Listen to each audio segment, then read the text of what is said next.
नमस्कार दोस्तों। सबसे पहले तो माफ़ी बिना बताए गोल हो जाने के लिए। दरअसल वीडियो बनाने का मामला काफ़ी मुश्किल, समय लेने वाला और जोखिम भरा तो है ही। तो मुझे लगा कि फुर्सत में मूड रहे ठीक से तो बनाना चाहिए, नहीं तो नहीं बनाना चाहिए और इसलिए मैंने छोड़ दिया था। लेकिन आज लगा कि काफ़ी दिन हो गए, कुछ बोलना चाहिए और राहुल गांधी वाला मामला ऐसा है कि चुप नहीं रहना चाहिए इस पे और जो बात है वो बोलना ही चाहिए। अपनी बात तो लोगों को समझा ही देना चाहिए, बता ही देना चाहिए, आप सहमत हो नहीं हो, लेकिन मैं कैसे सोचता हूँ, कैसे देखता हूँ, ये देखिए, तो शायद आपको भी कुछ सोचने का मौका मिले। सोचिए, समझिए, देखिए क्या हो रहा है। तो मुद्दा ये है कि भाजपा की सरकार बनी और कैसे बनी, क्या प्रचार हुआ था, वगैरह वगैरह सब आप जानते हैं।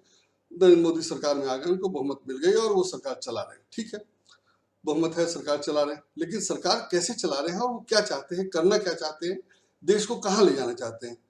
सिर्फ अगला चुनाव जीतना ही उनका लक्ष्य हो, ये तो इसको उनका लक्ष्य हो, ठीक है, लेकिन हम लोग इसको क्यों सपोर्ट करें और हम क्यों चाहें कि वो ऐसे ही काम करें जिससे आखिर देश का, हमारा, समाज का कुछ तो भला होना चाहिए।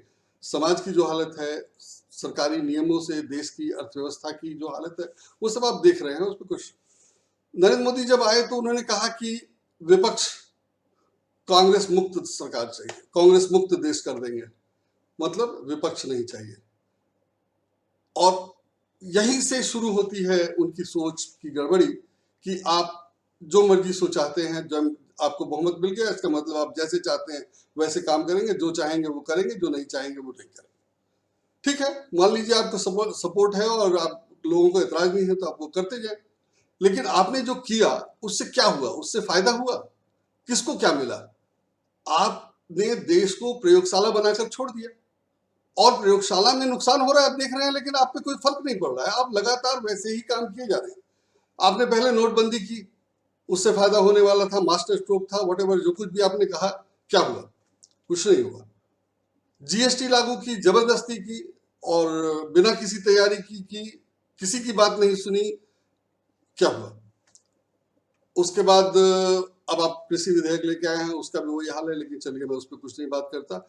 कोरोना की तैयारी, कोरोना से निपटने के लिए आपने क्या किया? मुझे तो नहीं लगता कुछ भी किया। जो भी किया, प्रेस कॉन्फ्रेंस 2-4 दिन हुई, फिर वो पैकेज आया और पैकेज में जो था सो था, और उसके बाद जब 500 था तो आपने तालाबंदी कर दी और जब आप लाखों में है तो आप सब खुल रहा है। तो क्या सोचा था और क्या प्लान किया था? मुझे तो नहीं लगता इसमें कुछ सोच समझ के कुछ किया गया था, कोई दूरदृष्टि थी, कोई विजन था, कोई कल्पना थी, कोई प्लानिंग था, कुछ भी नहीं था। जैसे आया, जो बाकी लोग कर रहे थे वो आपने कर दिया, आपने रोकने की कोशिश नहीं की, रोक नहीं पाए, और जब आ गया तो जो जैसे कर रहे थे आपने ताली बजवा ली, थाली बजवा ली, बत्ती जलवा लिया, बुझवा लिया, सब कर लिया, और उसका जब किसी जगह कुछ नहीं हो रहा था तो आप बैठे हुए, अब आप कुछ नहीं कर रहे हैं। आपने पीएम केयर्स के नाम पर सारे पैसे लेकर रोक लिए, तमाम एनजीओ को बंद करवा दिया है। सब ठीक है, आप जो कर रहे हैं सब ठीक है, मुझे कोई दिक्कत नहीं, लेकिन उससे देश को फायदा क्या हो रहा है? पैसे आपके पास हैं, एनजीओ आपने बंद करा दिए हैं, विदेशी फंड आएगा नहीं, आपका विरोध कोई करे नहीं, आपके खिलाफ कोई बोले नहीं, सब ठीक है, चल रहा है, मुझे उसमें भी कोई दिक्कत नहीं है, चल रहा है, ठीक है। अगर आपके समर्थकों को कोई दिक्कत नहीं है तो मुझे भी कोई दिक्कत नहीं। लेकिन विपक्ष, विपक्ष तो रहेगा लोकतंत्र में, विपक्ष तो रहना ही चाहिए। आज आप जीते हैं, लेकिन कल को चुनाव भी होगा और आपको अनंतकाल के लिए नहीं चुना गया है। चुनाव होगा, दूसरा विपक्ष आएगा, वो लड़ेगा। आप जैसा काम कर रहे हैं, अगर विपक्ष बिल्कुल नालायक निकम्मा है और आप उससे भी नालायक निकम्मे हैं तो विपक्ष जीत जाएगा। और अगर आप अच्छा काम करते रहेंगे, विपक्ष कितना भी काम करे, अच्छा करेंगे तो आप जीतेंगे। यही होता है, यही होना चाहिए, इसमें भी कोई दिक्कत नहीं है। लेकिन विपक्ष को खत्म कर देना, विरोध को खत्म कर देना, ये क्यों स्वीकार्य होना चाहिए किसी को भी, या आपको भी क्यों ऐसा सोचना चाहिए? आप जीत कर आए हैं, अनंत काल के लिए तो रहेंगे नहीं, नहीं रहना नहीं चाहिए, आपको ऐसा सोचना भी नहीं चाहिए। चाहे तो आप ऐसा क्यों कर रहे हैं? तो सबसे पहले आपने खुद राहुल गांधी को अपना विरोधी प्रतिद्वंदी बनाया। राहुल गांधी ने नहीं कहा था। जहां तक राहुल गांधी के प्रधानमंत्री बनने की बात है, मुझे लगता है, और इसमें किसी को एतराज नहीं होना चाहिए और नहीं मानने का कोई कारण नहीं है, कि राहुल गांधी अगर प्रधानमंत्री बनना चाहते तो 2004 में बन जाते। आप कह सकते हैं कि उस समय उनको अकल नहीं थी, नहीं बने, लेकिन इतनी अकल मनमोहन सिंह को भी थी, इतनी अकल उस समय राष्ट्रपति को भी थी, जो कहता कि राहुल तुम बन जाओ। सोनिया गांधी अगर बाल मुड़वा करके और विरोध कर रही हैं कि वो बाल मुड़वा लेंगे और ये वो कर देंगे। अव्वल तो सोनिया गांधी बहुमत में थी, और जैसे नरेंद्र मोदी कह रहे हैं कि बहुमत है तो जो मर्जी कर सकते हैं, तो सोनिया गांधी भी कर सकती थी, लेकिन चलिए उन्होंने नहीं किया और वो मान गई कि वो प्रधानमंत्री नहीं बनेंगी। तो राहुल को तो वो तभी बना सकती थी। तो राहुल को अगर उन्होंने तब प्रधानमंत्री नहीं बनाया या राहुल तब नहीं बने, तो ये मान लीजिए कि राहुल गांधी प्रधानमंत्री बनने के इच्छुक नहीं थे, नहीं है।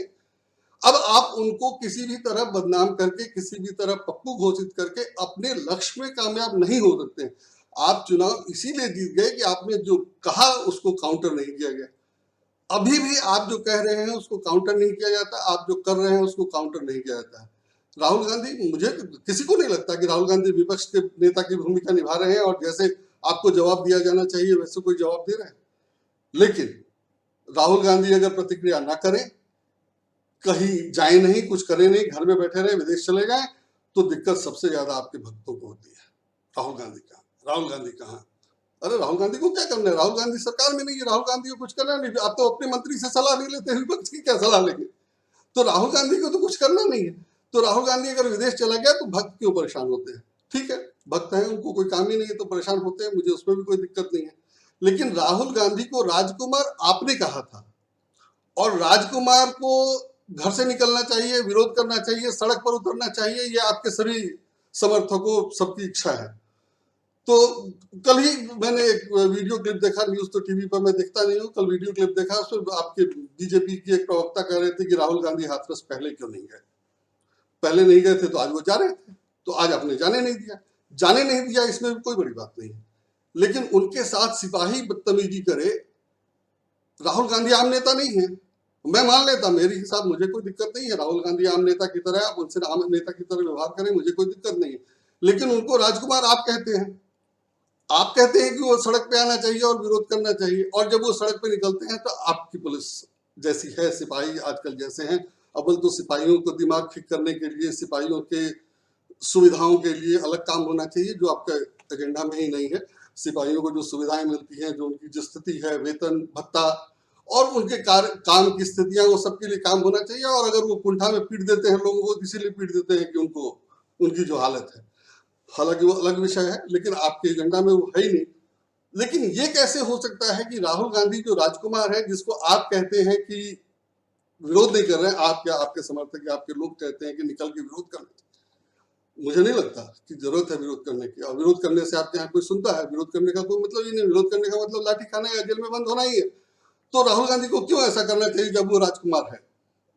लेकिन जब वो कर रहा है तो आप उसको पिटवा दें और उसके साथ बदतमीजी करें, उसके साथ गए कार्यकर्ताओं के कपड़े फड़वा दें। अब आप कहेंगे कि हमने नहीं फड़वाया, आपके समर्थक कहेंगे हमने नहीं फड़वाया, लेकिन डबल इंजन की सरकार है। आप बड़े जोश में कहते थे डबल इंजन की सरकार होगी तो काम होगा, तो क्या यही काम होगा? यही काम हो रहा है कि राहुल गांधी को आप न विपक्ष में रहने दे रहे हैं, न विपक्ष के नेता की भूमिका निभाने दे रहे हैं, न चैन से जीने दे रहे हैं। मुझे इसमें भी कोई दिक्कत नहीं है, मुझे राहुल गांधी से कोई सहानुभूति नहीं है, लेकिन विपक्ष का क्या होगा इस देश में? और विपक्ष ही नहीं, अगर राहुल गांधी को आप इस तरह से तंग करेंगे और वो राजनीति छोड़ देंगे तो राजनीति में अच्छे लोग आएंगे कैसे? आपने तो जो राजनीति को बना रखा है, जिन लोगों को रखा है, उसमें बलात्कारी और हत्यारे, तस्कर, यही सब है। और जो अच्छे लोग हैं उनको आप मंत्री नहीं बनाएंगे, जो योग्य हैं उनको आप मंत्री नहीं बनाएंगे।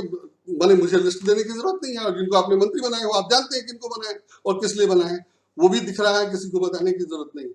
तो आप देश की राजनीति को कहाँ ले जाना चाहते हैं, क्या करना चाहते हैं, और इससे किसका भला होगा? आप लगातार अनंत काल तक प्रधानमंत्री बने रहें, इससे अगर देश का भला होता तो क्या दिक्कत है? किसी को कोई दिक्कत नहीं है। लेकिन क्या वो हो रहा है? आप ही अपने कार्यकाल का 6 साल 7 साल पिछला देख लीजिए। अगर आप अपने लोगों के समर्थन से काम नहीं कर रहे, अपने लोगों की राय नहीं ले रहे हैं, तो बाकी का तो कुछ करना ही नहीं है। किसी को कुछ उम्मीद नहीं है आपसे, माने मुझे तो बिल्कुल भी उम्मीद नहीं है, किसी को उम्मीद नहीं है। अगर राहुल गांधी को ये उम्मीद नहीं है तो ये कहना कि राहुल गांधी सड़क पे नहीं आते, और जब वो सड़क पे आए तो उन्हें पिटवा देना, उनके साथ की महिलाओं के कपड़े फड़वा देना, कितना शर्मनाक है। इस पे क्या कहा जाए और क्या नहीं कहा जाए, और क्यों नहीं कहा जाए? हद है, हद है। और आप मनमोहन सिंह कहते थे, कहाँ हैं? क्या बोल रहे हैं, क्या कर रहे हैं? क्या है डबल इंजन की सरकार का फायदा? शर्मनाक, शर्मनाक, कुछ बोलने लायक नहीं। नमस्कार साथियों, बहुत दुखी हूँ, बहुत निराश हूँ। मुझे नहीं लगता कि कुछ करने की जरूरत है। अगर मतदाता वोट देते रहते हैं और सरकार बनती रहती है तो बनती रहे, अपना क्या है, मेहनत करते हैं, खाते रहेंगे। और मुझे लगता है कि नुकसान भक्तों का ही ज़्यादा हुआ है, हमारा तो कुछ नहीं, हम तो जैसे थे वैसे ही हैं, तब भी उतने ही काम करते थे, आज भी वैसे ही काम करते हैं।